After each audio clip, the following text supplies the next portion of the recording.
mean, he was, I think we all acknowledge, and the reporting is very clear, in severe cognitive decline. And so the committee the committee, you don't agree was in cognitive decline? I do not, because there's no medical evidence to say that. Now, that's a political talking point for some of you on the right, but there's no evidence to point to that. Dr. Scott. Do you know? Dr. Scott, do you have evidence do you know why the president's physician took the Fifth Amendment before the committee? No, the same reason why Republicans have taken the Fifth Amendment under oath. Listen, if you're here to argue the sharpness of Joe Biden, I commend you on your effort. That's Republican Scott Jennings eviscerating a smug Democrat on CNN for once again trying to gaslight viewers about Biden's obvious cognitive decline. Jennings isn't buying it, and neither is anyone else, because the Autopen pardon scandal just proved the president wasn't even running his own office. Welcome to Nerk News, I'm Nerkish, and it looks like Democrats are already trying to rewrite history about who was actually running the country. Because now that Biden's cognitive collapse is undeniable, they're desperate to act like it was all above board. You know, this is what happens when you spend years covering up the obvious. I mean, the oversight report literally proved there were no records tying Biden himself to key decisions. Here's Jennings on CNN dismantling the pathetic spin in real time.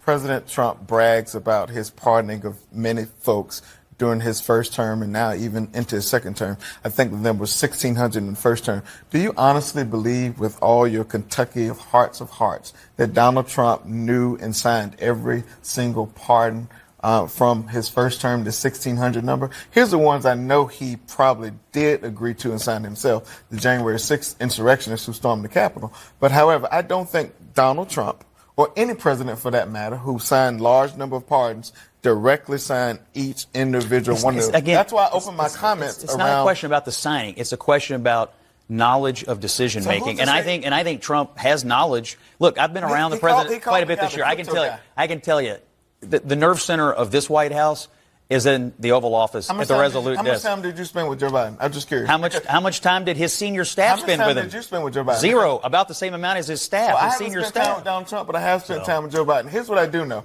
That Joe Biden, as testified under oath, every single person from Biden world declared that he was into it in the same way that Kevin McCarthy. I think you should stay with it. You should stay with the sharpness of Joe Biden. Kevin McCarthy said that Joe Biden's sharp as a tack. You should stay with it. Keeping the government open. Then Keep going. Well, I've got the sharpness of Joe Biden is back on the table. I've got news for both of you. You might. You know, Jennings is right. The issue isn't the Autopen. It's the absence of a presidential oversight. I mean, even Trump used it, but always with clear directives. The Oversight Committee found zero evidence Biden was aware or involved, which means unelected aides wielded constitutional power. Jennings' jab about Biden's sharpness was savage because it's true. Defending that delusion cost Democrats the election. And from the looks of this segment, it appears that some of them haven't learned that lesson. Not about the pen. The auto pen has been used. Presidents, as you pointed out, used it.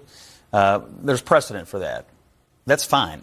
The question is, did the president himself authorize or make the decision that led to the use of the auto pen? And what the committee found was that there were numerous instances where there was no real direct chain of evidence going from presidential decision making to the use of the auto pen. And in the last 3 months of the Biden administration, I mean, he was, I think we all acknowledge, and the reporting is very clear, in severe cognitive decline. And you're saying there's no medical evidence to point there was some cognitive decline. Do you have eyes and ears? I think you do. I do. Okay. The same eyes and ears that saw and here's that the this thing. president prevented a government shutdown during his time. We talked about the bipartisan legislative agenda that he put together. So I do have eyes and ears, and you do too. You want to go or you want me to go? You can go now. All right. So the committee found that in many instances, they could not trace presidential decision-making to the use of the auto pen. It's unprecedented. We've never had this situation before. So it's not the use of the device. It's a question of presidential power. The Constitution says only the president can pardon, as you pointed out, but he has to make the decision. An unelected staffer cannot say, well, we think he's okay with us pardoning this group of people, and let's do it. That would be extra constitutional, and now the DOJ has to decide what to do with it. I'm not sure what you do. I guess you go ask a judge if these decisions this are is the traceable. Part. You know, millions of Americans watched Biden freeze on stage, forget world leaders' names, and drift off mid-sentence, but Democrats still swear that he was fine. The oversight bombshell makes it worse. Aides were taking the fifth, there were no traceable signatures, and it was total constitutional chaos. By contrast, Trump's Oval Office is a command center, not a nursing home, which makes it all the more clear that Biden's presidency was just fraud on autopilot. But let me know what you think. Was Biden aware of the Autopen approvals? Let me know in the comments, and if you enjoyed this video, please give it a like and subscribe to the channel. That stuff really does help us out. Until then, this has been Nerk News. Thanks for watching. Bye.